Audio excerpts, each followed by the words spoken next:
Hey everyone, Shabby here, and welcome back to another video. I'm going to have a bit of a shabby review on what I thought of the Shakeup. However, I'm going to split into two separate videos, do one for Raw and one for SmackDown, because I have a habit of going off on one and getting lost and really confusing myself and other people as well. So we're going to just concentrate on Raw in this video. I might mention SmackDown here and there, but this is mainly about Raw. So, of course, the first big name we saw move, well, it wasn't the first, it was the last, wasn't it, really? But it was AJ Styles. Now, I'm disappointed to see AJ Styles move away from SmackDown. It sort of takes away a large sort of heart of SmackDown. However, I think it's going to be not bad at all, is it really? I mean, I want to see this match so much. Seth Rollins versus AJ Styles for the Universal Championship is going to happen at some point, surely. It'll be maybe saved for SummerSlam or something like that, but this is a big match that I think could really steal the show. Hopefully, even maybe next year's WrestleMania, this will be a stunning match for Mania.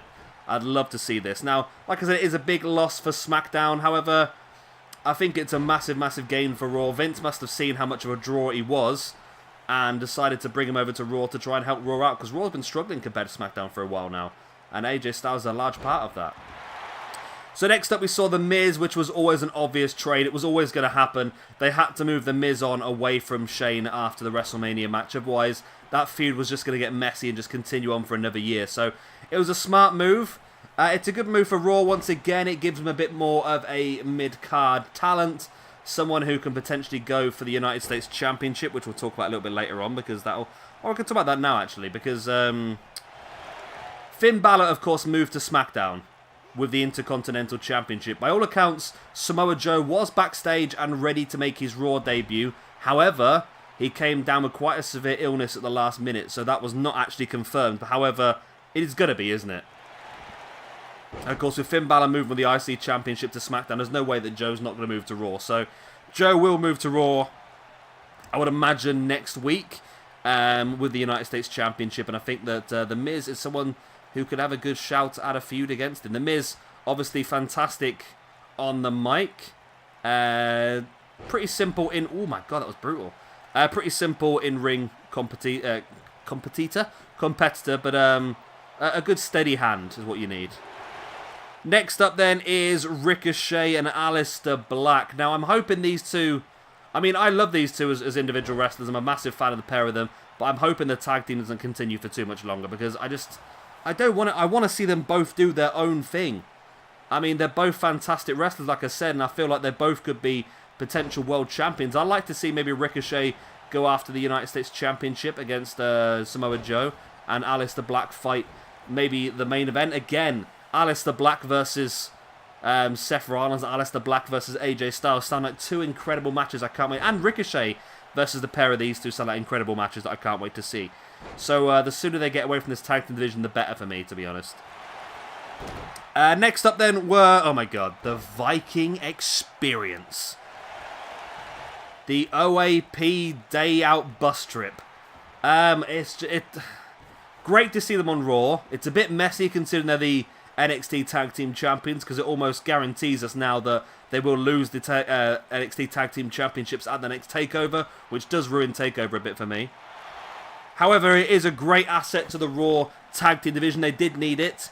Their tag teams were looking a bit weak, so it is a great addition to them. Just the name is freaking awful, and we spoke about that in another video, but the name is absolutely terrible. They need to think of something better than that, surely. But again, it's a very, very good addition to the Raw roster. Andrade, again, it depends how they see Andrade. I think they do see him as the big Latin American star moving forward, which is great. And again, I think Andrade versus Seth Rollins or AJ Styles equals money. That would be an absolutely fantastic match. And Raw's really definitely building up these fantastic potential matches we could see. And yeah, Andrade versus Seth for the Universal Championship is something I'd love to see. I think Andrade might have a good run into the Money in the Bank coming up soon, and maybe, who knows, he could be an outside bet to win it. And of course, alongside him is Zelina Vega, who seems to be considered a bit more now as an in-ring competitor as well. We've seen her mainly just as a manager for the last year or so, but in the last couple of months we've seen her in the ring a bit more, and hopefully she'll be there to strengthen the female roster as well, because it'd be good to have an experienced hand in there. Next up moving then was Rey Mysterio. I'm not really bothered. I personally would have kept Rey on SmackDown. and then move the 205 Live onto SmackDown as well, but we'll speak about that in another video. But yeah, I'm not really that bothered about Rey moving. Usos moved across as well, which is a bit of a surprise because I felt like the Usos, again, SmackDown have got a weak tag team division just as Raw has, and the Usos were the main part of the SmackDown tag team division, so for them to move to Raw is greatly going to strengthen the Raw tag team roster. Greatly. I mean, they've got Usos and War Machine in one shake-up, but I think it's going to be really good for them, and they need to build upon it, because War Machine versus the Usos is a fantastic feud waiting to happen.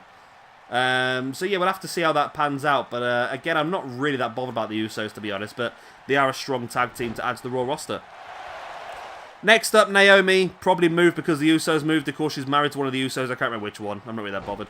Again, I don't really care about Naomi, to be honest with you. I mean, I feel like there's much more talented women on the roster.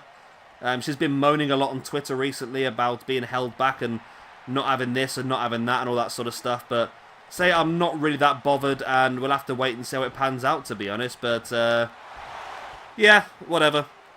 Talking about whatever and meh, we've got EC3 moved to Raw. Of course, he's been floating back and forth the last few months anyway. Again, doesn't really bother me. I mean, I'd much rather have Luke Harper on Raw, to be honest with you. We've got EC3, who is just a bit stale. There doesn't seem to have much to him. He had a good little run in TNA when they had something for him. Maybe if they give him a decent storyline, he might be able to bring people onto his fan base. But at the moment, EC3 is just a bit tedious. I need to do something with him, to be honest. Next up then is Lacey Evans, the one who I think Vince is in absolute love with. She's been rumoured to have a big push, and she's getting it already. Looks like she's going to be Becky Lynch's first challenger for the Women's Championships at Money in the Bank. I don't know how good she actually is. We've not seen her wrestle very often. However, if you look back at the last time we saw her in the ring properly, which I think was the Rumble, she was decent, but she was very green. Made quite a few botches in that match, and hopefully she's going to be better, because it seems pointless to have the first ever women's main event at WrestleMania and then have a terrible match at the next pay-per-view with someone who's not ready. So hopefully Lacey Evans is better than what she was at the Rumble, which she should be by now. It's been about 3 or 4 months since then. She should have honed her skills a bit, but we'll have to wait and see what happens. Next up then was Eric Young, which was a bit disappointing for me. I would have liked to have seen the whole of Sanity move together as a group. However, just Eric Young moved. I really think that splitting Sanity is stupid. I feel like there's a great team there, and it would have been a nice little feud against, I don't know, maybe it could have been the Shield's last feud. It could be maybe an interesting one for a new Wyatt family to be involved in, or I don't know. It's interesting. I did like Alexander Wolf and Killian Dane. However, they were great in the ring, but they weren't exactly anything special on the mic, and that's why they had Eric Young as the mouthpiece. And I really think it's another wasted talent by Vince. Has just not utilised this tag team well, and I don't know what the future's going to hold. Rumour has that Alexander Wolf will be leaving the company, but I don't know. That Alexander Wolf and Killian Dane are still classed as part of the SmackDown roster, so they may still continue on as a tag team for all we know. And we might see them link back up with Eric Young in the next few months when Vince realises he's made a massive error. Who knows? We might see them drop back to NXT, which is the rumour, or even NXT UK. Killian Dane could obviously be part of that. Of course, he's the Beast from Belfast, and Alexander Wolf can go back in as part of Ring Camp, maybe alongside Walter. So there's a lot of chances there. And the last singles person to move was Cedric Alexander then. An interesting one. I don't quite know where that pans out for Alexander. They obviously think he can move up the card and do something a bit better, which is nice to see. It's going to greatly weaken 205 Live in the process, though. However, if he does get a push and fights maybe the United States Championship, I think he'll be a valuable member to the Raw roster. The only other things then I want to talk about is Becky Lynch. Where does she end up? Currently, she's classed as being on both shows. However, I feel like this is why I hate double champions. I mean, what's she defending against Lacey Evans? Is she defending both belts, just the Raw belt, because Lacey's just on Raw? Raw and Smack. I don't know what's going on, which is why I hate double champions. So, the sooner she loses one of those belts for me, the better. I would have made a pick between the two after WrestleMania and then have a tournament to crown the other one. I feel like she's probably going to stay on Raw now because the SmackDown Women's roster has been greatly strengthened and the Raw one's not quite as good. Next I want to talk about is they should have kept Sanity 7, like I said. Bobby Roode is now a singles competitor because Chad Gable moved to SmackDown on his own. So that puts Roode back in the singles division, which is probably a good thing. Although I did enjoy the Gable and Roode tag team for a little bit. But again, they just never really... They never really were classed as a tag team for me. They were classed as two singles guys just working together. So Bobby Roode, I think, again, has something better. Maybe he can fight for the United States belt as well. And the last thing is that I'm looking forward to seeing how the main event of Raw pans out now. Lesnar's going to be on a sabbatical for quite some time, probably till Survivor Series. We've got Roman Reigns moving to SmackDown. That leaves the Raw main event very open. Seth Rollins is there, like I said, AJ Styles as well. Andrade, I hope, gets an opportunity. It looks like Braun Strowman's going to feud with Samoa Joe, I would imagine, for the United States Championship. I think that might happen. Which I think is a bit of a waste of Strowman. I think he should be in the main event. However, I'm not quite sure they want to put Strowman against Seth because it'd be face versus mega face and it really wouldn't work too well for me.